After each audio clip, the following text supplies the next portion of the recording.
waaqayyoo isiniif haa ta'u. Akkam jirtu saba waaqayyoo. Nagaa galata waaqayyoo jedhaa guddisaati. Nagaan bara baraan isiniif haa ta'u. Egaa baga guyyaa dhaloota Yesuus Kiristoosiin isin ga'e. Baga yaadannoo dhaloota Yesuus Kiristoos nagaan geessani. Baga geesse waliin jedha. Nama si bukkee jiru qabaati baga geessetiin jedha. Yesuus Kiristoos baga ittiin isin ga'e. Guyyaan kun isiniif guyyaa addaati. Guyyaan kun guyyaa isiniif guyyaa gammachuuti. Guyyaan kun guyyaatti ilmi isinii ba'eedha. Gammadaa waaqayyoof galata dhiyeessaa. Yesuus guddaadha. Ulfina sagalee waaqayyootiif ol kaanee dhaabbannee dubbii waaqayyoo dhageenya. Wangeela Luqaas boqonnaa 15 lakkoofsa 8 irraa kaasee dubbisa maqaa Yesuusiin. Itti dabalee immoo dubartiin tokko meetii 10 qabdi. Kurnaa sana keessaa tokko yoo bade ibsaa ibsitee mana ishee artee amma argattuutti hin barbaaddi mitiire. Yommuu argattus firoota ishee fi olloota ishee waamtee meetii kana duraa bade waan hin argadheef anaaf gammadaa hin jettiin jedha. Yaa Waaqayyo Gooftaa, eegdee nu tiksitee hamaa nurraa rukuttee bineensa nu nyaachifamuu matu jalaa nu miliksitee waan asiin nu geesseef galanni siif haa ta'u. Guddaa guddifnee si galateeffannaa galanni siif haa ta'u. Yaa Waaqayyooti galatoomi. Waaqa hundumaan olii galatoomi. Yaa Waaqayyo gurra saba keetii bani. Akka isaan sana gaanitti jiraataniif gargaari. Yaa Waaqayyo akka qajeelcha dubbii keetti dubbadhuufis na gargaari. Yaa Waaqayyo ibsa bara baraa jireenya saba kanaa irratti bani. Yaa Waaqayyooti saba kana gargaari. Maqaa Yesuusiin ameen. Waan ana irratti dubbadhu meetii badii argame jedheen dubbadha. Dabaleen dubbisa sagalee waaqayyoo. Itti dabalee immoo dubartiin tokko meetii 10 qabdi. Kurnaa sana keessaa tokko yoo bade ibsaa ibsitee mana ishee keessaa artee amma argattuutti hin barbaaddi mitiire. Yommuu argattus firoota ishee fi olloota ishee waamtee meetii kana duraa bade waan hin argadheef anaaf gammadaa hin jettiin jedha. Luqaas boqonnaa 15 lakkoofsa 8 irra jira. Meetii jechuun hiika meetii irraa yeroo kaanu mi'a gati jabeessa gabaa addunyaarra kana irratti beekamaa ta'edha. Meetiin akkuma doolaarii, yuuroo wantoota adda addaatti waa binnee nagaduudhaaf kan nu gargaarudha. Jechi meetii jedhu macaafa qulqulluu irratti iddoo 314tti barreeffamee jira. Meetiin akkuma doolaarii, yuuroo, diinaarii fi qarshii Itoophiyaa kanaatti waa binnee gurguruudhaaf kan nu fayyadudha. Kun immoo Mootota 2 boqonnaa 7 lakkoofsa 1 irra jira. Akkas jedha nan dubbisa maqaa Yesuusiin. Yommuu seensaan dubbii waaqayyoo dhagaa boryoowwan karra Samaariyaa duratti daakuun ba'eessa akka kiiloo 7 walakkaa meetii tokkotti garbuun akka kiiloo 15 meetii tokkotti hin gurguramuu jedha. Namni meetii 2 qabu garbuu kiiloo 15 fi daakuu ba'eessa kiiloo 7 fi walakkaa bitatee gala jechuudha. Kun immoo akkatti waa binnee nagaduudhaa fi kan nu fayyadu agarsiisa jechuudha. Akka Yesuus Kiristoos fakkeenya fudhatee bartoota isaa barsiisa ture. Waa'ee meetii badii argamee mana dubartittii tokko fakkeenya fudhatee barsiisa ture. Mana dubartittii kanaa keessa akka waan 3 jirutti natti mul'ata. Kunis inni tokkoffaan isa addunyaa irratti beekamaa ta'e, isa addunyaa irratti jaallatamaa barbaadamaa ta'e meetii 10 mana sana keessa jira. Inni lammaffaan kosiitu mana sana keessa jira. Inni sadaffaan immoo dukkanaan mana sana keessa jira. Baay'inni kosii mana sana keessaa baay'achaa deeme. Daran dabalaa yeroo deemu baay'inni meetii mana sana keessa jiru hir'achuu jalqabe. Akkuma kana kosii waan mana sana keessa haramaa hin jirreef, kosii waan qabamaa hin jirreef, kosii waan dharagamaa hin jirreef baay'inni meetii 10 ture keessaa tokko badee 9tti gale. 10 keessaa tokko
lakkoofsa 11 kaasee jira. Namni kun seenaa kana baay'een beektu jedhee yaada. Namicha kanatu namicha tokkotu ijoollee 2 qaba. Inni qutusuun qabeenya goonaa hiri. Annasoo kan qofaa goon jiraata jedhee qabeenya isaa gahee irraa fudhachuu qabu. Qabeenya sana irraa fudhatee gara biyya fagootti bade. Sanaan booda erga gara biyya fagootti badee booddee qabeenya sana birriitti qarshiitti calleeffate. Calleeffatee ka'ee immoo ittuma jiraatu ittiin jiraatu qarshiin sun dhumuu jalqabe. Qarshiin dhumee bakka dhumee harka qullaa hafe. Mana abbaa isaa keessatti immoo namoonni kaan iyyuu quufu ijoollee isaa mitiiti. Namoonni kaan iyyuu quufu turani. Warra quufu sinaa godhu Waaqayyo. Hin quufu turani. Sanaan booddee ilmaanni birrii keessaa dhume qabeenya isaa qooddatee birrii isaa yaadame sana isa sana yaadatee gara mana abbaa isaatti deebi'e. Abbaan isaa immoo itti fiigee hammatee bakka ati mucaa godhane inni garuu ani mucaa kee jedhamuun anaaf hin ta'u jedhe. Maaliif qabeenya isaa irraa qooddatee rakka waan qabu irraa fudhatee tokko wanta ta'eef ani mucaa kee jedhamuun anaaf hin ta'u akka garbicha kee akka sarraatenyaa kee tanuu siif hojjedha jedhe. Inni garuu hin dide. Yesuus akkuma kanaadha. Ameen. Waanuma asirra jirutu ta'etu hin taane Yesuus fakkeenya fudhatee barsiisa. Yeroo namni akkasuma godhee deemu ani immoo ofittani yeroo inni deebi'ee dhufu ani immoo nan gammadaa jechuusaadha Yesuus nu barsiise. Dubartittiin kun meetii ishee cimini dubartittii kanaa meetii ishee kabadee beekuu fi wanta meetii ishee waale beekuun cimina isheeti jedheera.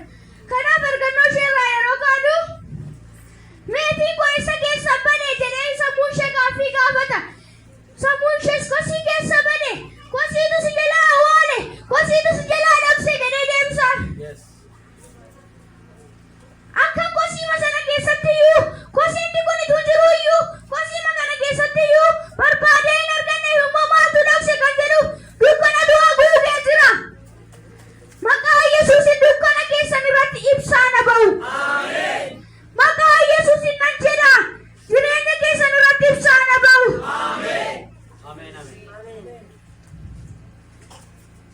Kanaafuu ibsaa qabsiifachuu qaba jette. Ibsaan jireenya keessan irratti haa qabatu. Ibsaan takka hin dhaabne. Ibsaa qilleensi hin dhaabsine.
waan jiru miti.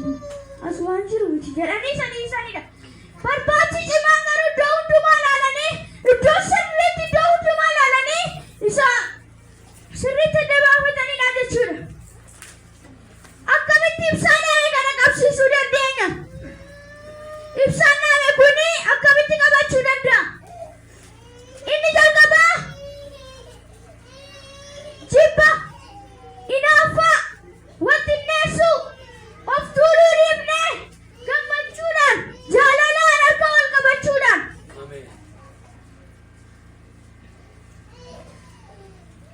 Jibba jechuun namoonni tokko ijumaan argaa namaa jaallatan. Namni kun itti jiru ta'e, utuma waldaa kana keessaa dibame, utuma addunyaa kanarra jiru ta'e, ishmaaliin keetan jedhu namoonni tokko. Hinaaffaan immoo gabaabumatti waanuma namni tokko argate, waanuma nama tokko ta'e, waanuma namni tokko itti gammadee fudhate jibbuu jechuudha. Kana morkaa fudhachuu qaba. Utuu kana dhabdee galummoo kana argatte jedhu namoonni tokko kanallee irraa fudhachuu qaban lafa dhidhiitu. Inni itti aanu walxinneessuu dhiisuudha. Ibsaan dhaame qabsiisuudhaaf walxinneessuudha. Walxinneessuun nama hundumaa ni caala jechuudha. Tun kana keessan jiru ta'ee maarri kun kana hojjetanii boo. Kana waan danda'anii isaa ana jiraachuu qaba kana rattoo jedhu namoonni tokko. Kun immoo akka ibsaanii qabatuuf gufuu ta'uu danda'a. Kanaafuu kana dhiisuun barbaachisaadha. Tokkummaadhaan harka wal qabachuudhaan. Namoonni tokko arshii waliin jedhanii iddootti nama gatan jira. Namoonni tokko immoo waanuma jedhanis kan raawwatanis jiru. Namni gosa adda addaa jira. Kanaafuu tokkummaa dhugaa uumuudhaanii akka ibsaa dhaame kana qabsiisuu ni dandeenya jechuudha. Inni sadaffaan fuula Waaqayyootti kufnee amantiidhaan Waaqayyoo kadhachuudhaan yaada garaa ofii geeddarachuudhaan ibsaa dhaame kana qabsiisuu ni dandeenya jechuudha. Waaqayyoof galannaa ta'u.